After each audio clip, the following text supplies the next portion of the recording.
अल्हम्दुलिल्लाहि रब्बिल आलमीन वस्सलातु वस्सलामु अला सय्यिदिल मुरसलीन अम्मा बअदु फ़अऊज़ु बिल्लाहि मिनश शैतानिर रजीम बिस्मिल्लाहिर रहमानिर रहीम। इंशाअल्लाह अज़्ज़ा वजल आज हम सबक नंबर 2 का आगाज़ करते हैं। सबक नंबर 2 को पढ़ने का तरीका सीखेंगे और इसके क़वाइद भी जानेंगे। तो चलिए सबक नंबर 2 की तरफ।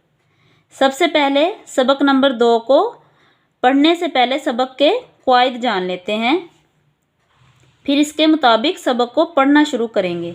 सबसे पहले आप देखिए सबक का नाम क्या है।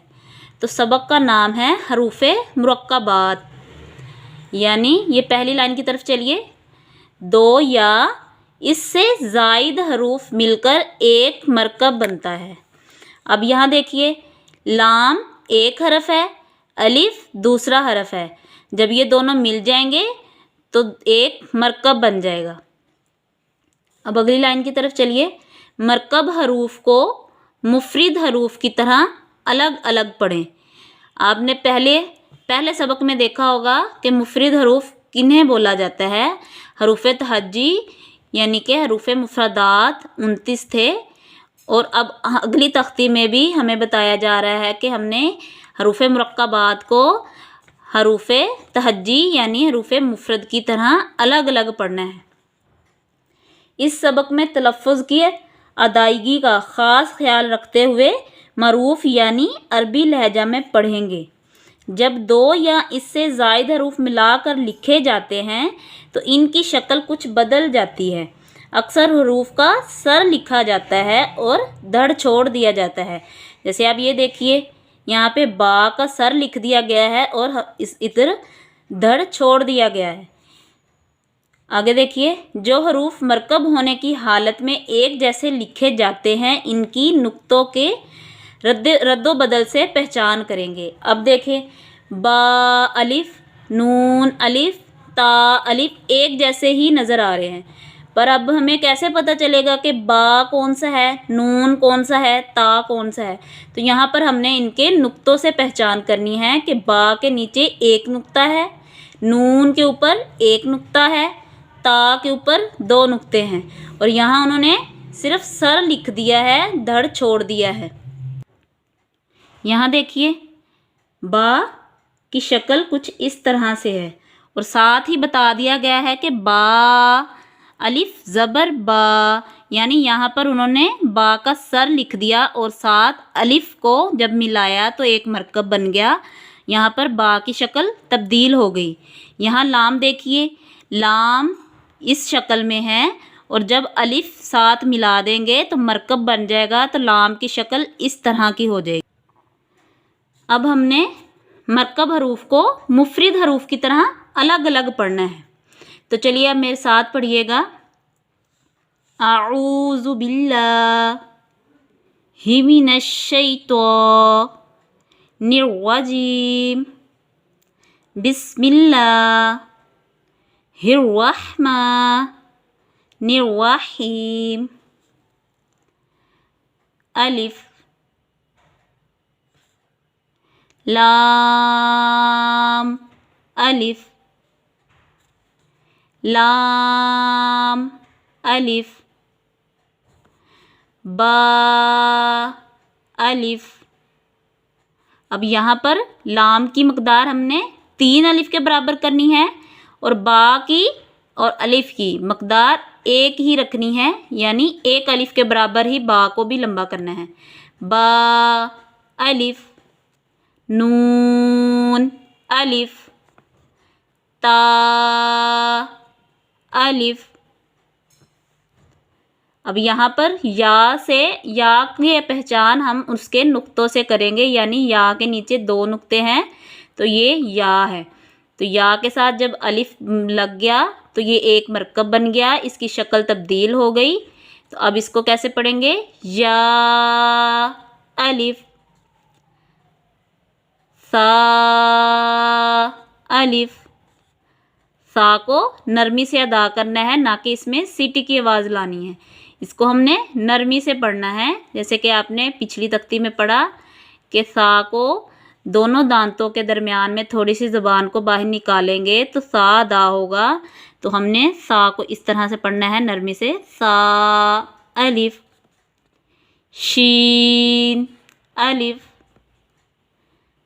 सीन अलिफ, शीन, और सीन को 3 अलिफ के बराबर हमने इसको लंबा करके पढ़ना है, ठीक है।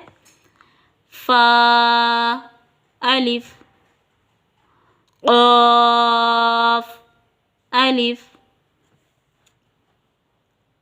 अगली लाइन की तरफ चलिए, जीम अलिफ, खा अलिफ। अब खा हरूफे मुस्तालिया में से आ गया तो हमने इसको पुर करके पढ़ना है, खा नहीं खो अलिफ पढ़ेंगे। आगे हा अलिफ, हलक के दरमियान वाले हिस्से से हा को जाहिर करेंगे। आइन अलिफ, इन दोनों को हलक के दरमियान वाले हिस्से से निकालते हैं। गैन अलिफ, सौद अलिफ। अब देखा आपने, सौद का सर लिख दिया है और धड़ छोड़ दिया है, और साथ जब अलिफ को मिलाया तो इसकी शक्ल कुछ बदल दी गई है। तो हमने अब जब स्वाद को अदा करना है तो एंड पर दाल को भी ज़ाहिर करना है। जो एंड पर दाल साकिन है उसको हमने लाजमी ज़ाहिर करना है, स्वाद नहीं स्वाद, द की आवाज़ लाजमी आनी चाहिए। स्वाद अलिफ। अगली लाइन देखिए, दौद अलिफ। अब देखा आपने कि दौद के एंड पर भी दाल जाहिर हो रहा है, दाल साकिन जाहिर हो रहा है। तो अलिफ, ता नहीं तो अलिफ, ता में और त्वा में हमने फ़र्क करना है। वो अलिफ, मीम अलिफ। अब यहाँ पे देखिए, मीम को हमने होंठों के खुश्क वाले हिस्से से अदा किया, यानी बाहर वाले हिस्से से मीम को अदा किया है। हा अलिफ, हा हलक के नीचे वाले हिस्से से अदा होगा। काफ अलिफ। अब अगली लाइन देखिए, लाम बा, काफ बा। अब यहाँ भी लाम की शक्ल कुछ तब्दील हो गई, यहाँ भी काफ की शक्ल तब्दील हो गई। काफ का सिर्फ सर लिख दिया, धड़ छोड़ दिया और बा को मिलाया तो एक मरकब बन गया। 2 या इससे ज़्यादा हरूफ मिलेंगे तो एक मरकब बन जाएगा। आगे देखिए, काफ ता, काफ सा, काफ फा, तो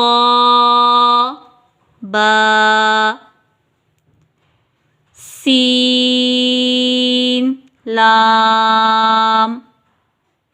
अब सीन में सीटी की आवाज़ लानी है क्योंकि यह हरूफे सफीरिया में से आ गई।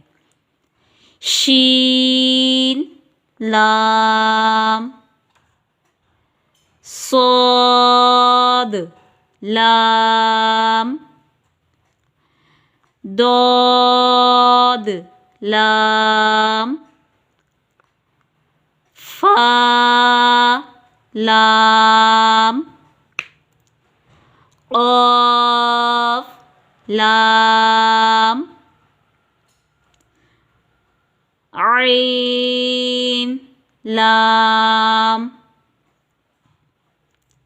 गैन लाम, काफ लाम, काफ नून, तो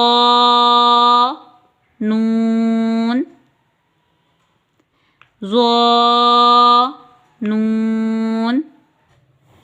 तो आज हमने सबक नंबर 2 की 7 लाइनें मुकम्मल कर ली। इंशाअल्लाह अज़्ज़ा वजल आगे अगले दिन हम बाकी की लाइन्स हैं जो उन्हें मुकम्मल करेंगे। तो उम्मीद करती हूँ कि आप सबको समझ आ गई होगी कि हमने किस तरीके से तलफ़्फ़ुज़ अदा करने हैं, हरूफ किस तरह से हमने अदा करने हैं और कितनी मकदार करनी है। इंशाअल्लाह अज़्ज़ा वजल अगर आप नियत करते हैं कि हम सीखेंगे अच्छे नीयत से, तो आप ज़रूर सीख लेंगे। और रोज़ अच्छे से आप तैयार कीजिए, वीडियो देख देख के सुनिए, पढ़िए, ताकि आपको अच्छे से पढ़ना आ जाए।